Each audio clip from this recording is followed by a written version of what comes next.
Então, eu sou analista em formação pelo Instituto de Psicanálise Humanista de Santa Maria, né?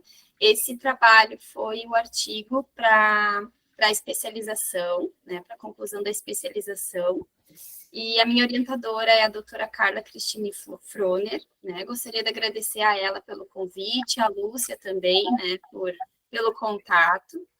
E o meu trabalho, então, tem o título Nasce uma Mãe. Então, eu vou falar um pouquinho, né, sobre a importância da maternagem na formação psíquica do bebê.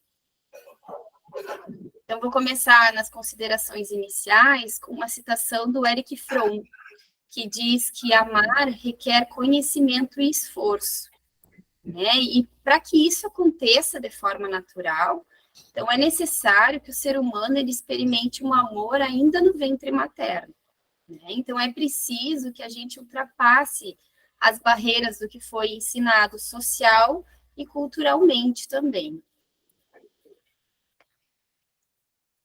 Então, a mãe é quente, a mãe é alimento, a mãe é estado eufórico de satisfação e segurança. Então, nesse sentido, o bebê ele encontra-se num estado de fusão total com a mãe, né? E logo após o nascimento, uma fusão emocional. É como se ele ainda estivesse vivendo dentro do útero materno, né? E então, a mãe, ela sente todas as sensações desse bebê como se fossem dela, né? E o bebê, ele sente todas as sensações da mãe. Então, por isso que é tão necessário que essa relação seja satisfatória para ambos, né? E após o nascimento, ele continua nessa fusão emocional. Então, por isso que esse trabalho ele tem como objetivo ter uma maior clareza do quão é importante o vínculo afetivo mãe-bebê nos primeiros meses de vida, período em que o bebê ainda vive como se estivesse dentro do útero materno, porém exposto a diversas sensações, sons, estímulos novos. Então, os temas abordados no trabalho serão a relação mãe-bebê, o pós-parto e o puerpério e a formação psíquica do bebê. Vamos começar, então, com a relação mãe-bebê. Segundo François Douto, então, para que um bebê nasça, é preciso ter o desejo do pai, o desejo da mãe e o desejo do bebê. E é na gestação que se iniciam as primeiras relações do bebê com o ambiente, porque é nesse período em que os pais depositam as expectativas, as fantasias nessa nova vida que está se formando. Ainda que alguns autores tragam que essas relações, elas começam ainda muito antes da concepção, né? E aqui a gente traz uma fala do Winnicott, que diz que o bebê começa quando a ideia de sua existência é concebida. Então, no período intrauterino, ele tem alimentação, temperatura ideal e o contato direto com a mãe. Depois do nascimento, suas necessidades básicas não mudam muito em relação à vida intrauterina, pois o bebê ainda não tem uma consciência formada. E apesar de estarem agora em corpos separados, a mãe e o bebê estão emocionalmente fusionados. Então, segundo Gutmann, o bebê humano nasce prematuramente em relação a outros mamíferos, né? Então, a gente pode considerar que são 9 meses de gestação intrauterina e mais 9 meses de gestação extrauterina. É por isso que é tão importante que esse bebê ele continue sendo acolhido, né, com o maior contato possível por essa mãe. E aos poucos, e tomando consciência desse mundo real.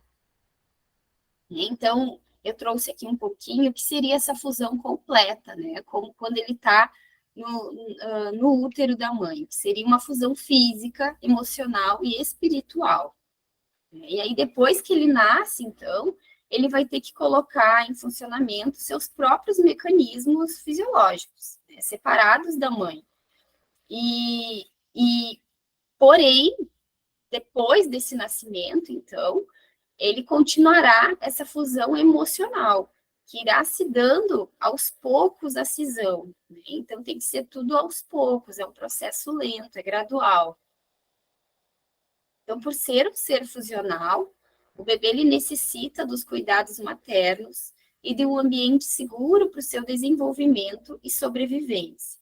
E por esse motivo que a mãe, então, ela doa a sua identidade para o bebê. Então, segundo o Winnicott, o bebê é uma coisa que não existe. Então, sempre que nos deparamos com o bebê, junto dele encontramos a maternagem. E lembrando aqui, o meu trabalho, eu trago a maternagem realizada pela mãe, especialmente pela mãe. Mas essa maternagem, ela pode ser realizada por qualquer pessoa. Né? Qualquer pessoa pode realizar a função materna. No meu trabalho, em especial, eu vou falar sobre a mãe, tá? Então, o bebê, ele é parte de uma relação. Ele é na medida que está fundido com sua mãe. E sua mãe é na medida que permanece fundida com seu bebê. Então, existe aí uma dependência do bebê com a sua mãe, né, e uma identificação dessa mãe com seu bebê. Então, ele é completamente dependente de quem faz a maternagem. Ele precisa que a mãe se identifique com ele. Então, nesse estado, a criança ela não tem meios de reconhecer os cuidados maternos, que são, sobretudo, uma questão de profilaxia. Ela não pode adquirir o domínio do que é bem feito e do que é mal feito. Ela somente tem condições de tirar proveito ou de sofrer as perturbações com isso. Então, na barriga, o bebê encontra-se submerso e cercado pela mãe. E logo após o nascimento, ele continua na sua subjetividade, fusionado com a mãe e também com o ambiente que se encontra. Ele encontra-se em uma condição de onipotência, ou seja, quando ele está com fome, ele cria o seio e o seio aparece. Quando ele sente sono, dor, o acalento surge. Por isso que é de extrema importância que ele permaneça nesse estado até ir tendo condições de lidar com esse mundo real. Né? E para que isso aconteça, então, de forma natural, é preciso um ambiente facilitador. E o que seria esse ambiente facilitador? Né? É um ambiente que forneça tudo que esse bebê precisa para se desenvolver de forma saudável. Então, não é um ambiente perfeito, né? Pelo contrário, são as falhas seguidas da reparação e que constroem um ambiente de amor. Né? Não é um ambiente mecânico, né? É uma relação humana. Então, existem falhas, né? Então, o bebê só fundamenta a sua existência com a relação com o outro. Então, ele sente-se íntegro com a presença e a fala da mãe. E é essa estrutura de trocas que formam sua identidade. O colega acabou de trazer isso, né, na apresentação anterior, sobre a importância de falar com o bebê, né, durante a gestação e após também, que os bebês entendem, né? Então, né, a gente falou sobre a fusão desse bebê com a mãe. Se o bebê está numa fusão com a mãe, não tem como nós não falarmos dessa mãe, né? Nesse período que a mãe se encontra logo após o nascimento do bebê, que é o puerpério. Então, eu vou trazer aqui uma citação da Gutmann, que ela, inclusive, tem um livro muito importante, né, que fala sobre isso, que é a maternidade de encontro com a própria sombra, e eu vou trazer um trechinho, né. Então, os longos 9 meses permitem que nos preparemos para a ruptura do corpo físico e a quebra da alma. Essa crise será aproveitada na medida em que estejamos dispostas a olhar as partes escuras ou temidas do nosso eu sou. E essa tarefa pertence à mulher adulta, à mulher terra, à mulher sangue, à mulher pássaro. Não consegue realizá-la a menina que vive em nós, temerosa de conhecer o mundo interno, desamparada e sozinha. Então, o período da gestação e o puerpério são marcados por expressivas mudanças. Mudanças físicas, mudanças emocionais, mudanças hormonais e mudanças sociais. E no período da gestação, é um período que a mãe, não só a mãe, os pais, mas especialmente a mãe, ela projeta todas as suas expectativas e fantasias nesse bebê, um bebê imaginário, né? E após o nascimento, então, ela se depara com um bebê real, né? E mais todas essas mudanças. E além dessas mudanças, a gente também tem as tensões desse período, né? Que são a escolha do parto, né? As expectativas em relação ao parto, a amamentação, né? Se vai conseguir suprir as suas próprias expectativas, as expectativas sociais, familiares, né? Então, será um momento em que essa mãe irá atribuir um novo significado à experiência da maternidade, ressignificando muitas vezes a sua própria história. Então, é entrar em contato com o íntimo, sem filtros. É na mesma intensidade potente e desafiador, já que estamos lidando com o desconhecido e com os nossos instintos de ser, que nos tornam mulher no sentido mais selvagem da palavra. Vamos sendo convidadas a lidar com essa grande sombra que carregamos, que é achar que controlamos tudo. Neste momento, somos convidadas a confiar e não a controlar. Então, o bebê, ele é mais uma oportunidade de nos reconhecermos, de centrarmos nosso eixo, já que as suas manifestações são como um reflexo da sombra de sua mãe, né? Ou seja, aquelas partes desconhecidas da psique. Né? E a sombra foi um termo utilizado por Jung, né? Que significa tudo aquilo que foi relegado à consciência, tudo aquilo que não reconhecemos como próprio. E o puerpério, ele é o encontro dessas partes desconhecidas de si mesma. Então, é aquele período que a mulher se pergunta: quem eu sou? O que está acontecendo comigo? Né? Cadê minha liberdade? Onde foi parar minha vida antiga? E no meio de todas essas questões, se perde em si, né? No meio das fraldas, das noites mal dormidas, dos seios doloridos, né? E por isso que é tão importante a presença do pai nesse período, ou de alguém que ocupe esse papel, né? Essa função paterna. Então, nesse período puerperial, o pai teria duas funções básicas. A primeira função é proteger fisicamente a mãe, afastando por um tempo das exigências da realidade externa, para que ela possa dedicar-se ao bebê. E a outra função seria apoiar a lenta separação emocional entre a mãe e o bebê. Então, aqui o pai vai entrar como uma terceira pessoa, né? Apoiando essa cisão, essa fusão emocional. Então, aqui eu trago também um trechinho da Gutmann, que fala sobre o suporte à maternagem, né? Então, facilitar a fusão mãe-bebê, permiti-la e defendê-la, para estar em condições de submergir na fusão. A mãe precisa despojar de todas as preocupações materiais e mundanas. Deve delegar todas as tarefas que não sejam imprescindíveis à sobrevivência da criança. Ou seja, tudo que não se refira a amamentar, ninar, acalmar, higienizar, alimentar e apoiar o recém-nascido. As tarefas domésticas, a atenção aos filhos maiores, a organização do lar, a administração do dinheiro, os conflitos com as outras pessoas, as relações intrafamiliares, o reconhecimento do mundo e das decisões mentais, idealmente devem ser atribuídas ao homem, ou a quem faz essa função, né? Que deve tomar decisões pertinentes para liberar a mãe do reino terrestre. Claro que isso não exclui do pai também participar da rotina do bebê. Né?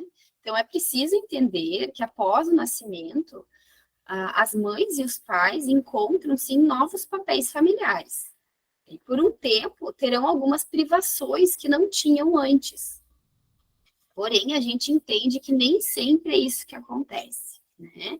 Então, muitas mães e muitos pais não conseguem assumir esses novos papéis, resultando num sofrimento ainda maior. Né? Muitos pais não conseguem assumir o papel paterno, muitas mães não conseguem abrir espaço para que esses pais também possam assumir esse papel paterno, né?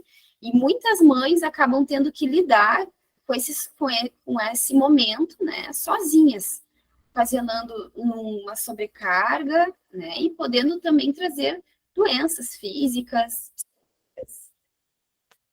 Então, nesse sentido, podemos dizer que muitas puérperas vivenciam algumas perdas, né, como a mudança do corpo, a mudança do foco, que agora vai para o bebê, a experiência do bebê real e do bebê idealizado, a liberdade que tinham antes, a própria identidade, não se reconhecem mais, e revivendo muitas vezes memórias nem sempre boas da sua própria infância, né? De quando elas estavam nesse mesmo lugar do bebê, da sua própria história de vida e trazendo então a sua sombra, né? Aquilo que ela não reconhece como seu. Então, aqui, nesse sentido, eu trago algumas depressões. Então, a depressão pós-parto, ela engloba 3 categorias. A melancolia maternal, que seria a baby blues, né, conhecida na literatura americana, a depressão pós-parto e a psicose puerperal. Então, eu vou começar falando da baby blues. Ela geralmente ocorre nos primeiros dias após o parto, acomete em torno de 50% a 85% das mães, é caracterizado por um quadro melancólico, choro frequente, ansiedade, irritabilidade, dependência. Há hipóteses de que esse quadro seja desencadeado devido à intensa mudança dos níveis hormonais, característicos do pós-parto, somada a estresse do parto e as novas obrigações, né, os novos papéis dessa maternidade. Então, uma depressão pós-parto. Segundo a Organização Mundial da Saúde, ela afeta 10 a 15% das mulheres em países desenvolvidos. E, além disso, nas mulheres com episódios de depressão maior anterior, tem o risco aumentado em 25 a 50%. Ela é mais profunda que a Baby Blue. Ela traz sintomas de abatimento, distúrbio do sono, tristeza e também ideais suicidas. Ela é mais duradoura e tem um aumento progressivo nos sintomas. E há alguns relatos em que ela pode aparecer até 4 semanas após o parto. Então, a mãe deprimida, ela não necessariamente abandona o seu bebê, porém, é uma mãe psiquicamente ausente, sem disponibilidade afetiva para seu filho, não tendo condições de oferecer cuidado e nem carinho. E nesse sentido, eu trago um termo utilizado por André Green, que é a mãe morta, né? Que seria a mãe não necessariamente está morta fisicamente, a mãe pode estar ali cuidando do bebê, né? Trocando, dando banho, dando mamar, mas psiquicamente para esse bebê ela está morta, porque ela não tem energia suficiente para investir nesse bebê. Então, consiste em uma metáfora utilizada para referir-se ao desinvestimento dessa mãe, através do abandono, ausência ou distância afetiva, já que se encontra nesse processo depressivo, não tem energia para investir no filho. Então, a gente pensa, né, como que fica essa criança, se ela está em fusão com a mãe, se ela está numa fusão emocional, né? E, por fim, então, a psicose puerperial, que é um quadro bem mais grave, ela não é muito frequente na população, né? Os seus sintomas podem ser ansiedade severa, delírios e alucinações, e pode haver possibilidade de suicídio e agressões ao bebê. Então, nesse contexto, não podemos deixar de mencionar que provavelmente as mães que carregam uma história de sofrimento, que tiveram dificuldades em relação ao seu próprio parto, rejeição de alguma forma, tendem a ter uma maior propensão a vivenciar esses estados de ansiedade e melancolia. Então, na clínica, a gente pode visualizar casos de rejeições, tentativas de aborto, depressão pós-parto, situações conflitantes das mães que acabam gerando em suas filhas, depois de adultas, a rejeição à maternidade, consciente ou inconscientemente. Então, agora a gente vai entrar na formação psíquica do bebê. Então, ela se dá através dessa relação mãe-bebê, né? Então, é através dessa relação que a criança vai se subjetivando e se tornando um sujeito desejante, né? Então, quando nasce, o bebê ele precisa do outro para que possa assumir um lugar de existência no mundo. E essa experiência do olhar e do toque entre a mãe e o filho são estruturantes para o psiquismo e a constituição da imagem corporal, né? A imagem corporal é o termo utilizado pela Françoise Douto, né? Que são a síntese viva das nossas experiências emocionais vividas repetitivamente, né? Então, ela se estrutura pela comunicação com o outro. E é a forma com que esse corpo se relaciona com o ambiente. Então, a forma que nós olhamos para o nosso bebê, que nós manuseamos esse bebê, né? É a forma como ele vai se relacionar com o próprio corpo depois.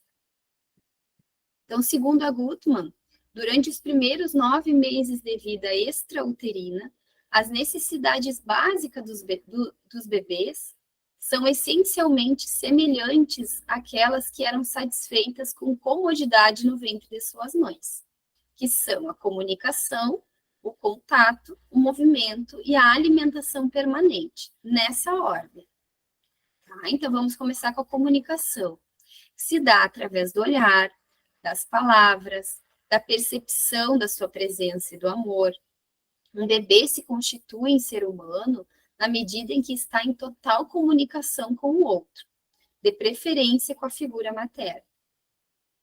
Então, o contato permanente com o outro corpo, que delimita o próprio corpo, que o protege, que balança, abriga e canta para ele, proporcionando segurança e confiança, já que no útero materno, o bebê tinha todas as partes do corpo em contato com o corpo da sua mãe. Movimento. Na barriga, o bebê estava em constante movimento, não somente pelos movimentos da mãe, mas pelos movimentos dos órgãos. Sendo assim, a quietude pode representar um perigo para o bebê. E, bom, depois eu falo um pouquinho ali. Alimentação permanente, então, né? Assim como no útero ele tinha o alimento constante, né? Não existia espera, a criança era alimentada espontaneamente. Então, a amamentação em livre demanda, a gente fala hoje, né? Mariana, 4 minutos. Tá bem, já estou terminando. Que é que o bebê não precisa esperar, então, né? Em termos, então, de desenvolvimento emocional, o bebê na barriga da mãe ainda não é uma unidade, pois ainda não possui um ego que possibilite diferenciar o que é interno e o que é externo. A integração vai se dando gradativamente. Dizemos que o apoio do ego materno facilita a organização do ego do bebê. Com o tempo, o bebê torna-se capaz de afirmar sua própria individualidade e até mesmo experimentar um sentimento de identidade pessoal. Então, a unidade ela vai se dar em conjunto meio-indivíduo, né? E aqui eu trago, então, segundo Winnicott, essa maternagem ela se dá através de 3 funções. A primeira função é a apresentação do objeto, que se dá a partir da apresentação do seio ou da mamadeira. Então, é aquilo que eu trouxe lá no início, né? A mãe apresenta o alimento no momento em que o bebê imagina, trazendo para ele essa experiência de onipotência, que é quando ele adquire o objeto, ele adquire uma existência real, no momento em que ele é esperado. Holding seria a sustentação, então, segurar esse bebê fisicamente, mas também psiquicamente, dando suporte ao seu desenvolvimento através dos cuidados cotidianos, repetitivos, criando uma rotina, colocando em contato com uma realidade externa, simplificada, para que aos poucos ele vá se integrando no tempo e no espaço. E o handling, que é o manejo. Então, a manipulação enquanto é cuidado. O emprego dessa terceira função materna é necessária para o bem-estar físico do bebê, que aos poucos se experimenta como vivendo dentro de um corpo. E com isso realiza uma união entre a sua vida psíquica e o seu corpo. Então, É com as experiências com o outro que esse bebê, que essa psique do bebê irá se desenvolver. Segundo Násio, o infante só se fundamenta sua existência através da relação com o outro. Sente-se íntegro quando a mãe está presente e fala com ele. Essa estrutura de trocas e de palavras é o que funda a sua identidade. Então, não podemos deixar de citar que nessa construção enquanto sujeito, existem muitas evidências de que o modelo de apego que o indivíduo desenvolve é profundamente influenciado pela maneira de como seus pais o tratam. Então, segundo Bowlby, existem 3 modelos de apego. Seria o apego seguro, o apego resistente e ansioso e o apego ansioso com evitação. O apego seguro é onde o indivíduo está confiante de que seus pais estão disponíveis, oferecendo resposta e ajuda, caso ele se depare com uma situação adversa ou amedrontadora. Esse modelo é promovido por um dos pais, especialmente a mãe, nos primeiros anos, quando ela encontra-se imediatamente disponível e sensível aos sinais da criança, e com respostas amáveis sempre que ela procure proteção e conforto. O apego resistente e ansioso, quando o indivíduo encontra-se incerto quanto à disponibilidade, a possibilidade de receber resposta por parte de seus pais caso ele necessite. E o apego ansioso com evitação, onde o indivíduo não tem nenhuma confiança de que quando procurar cuidado, terá resposta e ajuda, e ele esperará ser rejeitado. Então, o desejo materno representa o suporte de toda a dimensão identificatória, cujas raízes encontram-se mesmo antes do bebê nascer, através do investimento de seus pais. Dito isso, uma vez que o desejo materno representa suporte dessa identificação, é possível entender que a rejeição, por outro lado, ou a ausência do suporte materno, lança o bebê em um vazio identificatório, gerador de angústia. Esse silêncio impede ao sujeito o acesso a um tipo de relação que lhe será para sempre impensável. Não podemos deixar de mencionar aquilo que eu disse antes, sobre não ser perfeito. Então, se em algum momento existiu a rejeição, existirá a reparação, nesse sentido. Então, nem sempre é uma regra, Então, as considerações finais, finalizando o trabalho agora, a forma como uma criança irá se perceber no mundo será o resultado de como ela foi vista pelos seus pais. Para a psicanálise, é imprescindível que os primeiros meses de vida de um bebê sejam experienciados por todos de forma satisfatória, pois através dessas experiências é que ele poderá se constituir como sujeito. Por fim, um bebê que não se sentir valioso e bem-vindo não irá desenvolver sua confiança, não terá segurança e nem uma base emocional bem formada. Nascer mãe significa ressignificar e entender todo o mundo interior, até então subjetivo, que se materializa em forma de um ser único, que precisa ser olhado, cuidado, protegido e, acima de tudo, amado.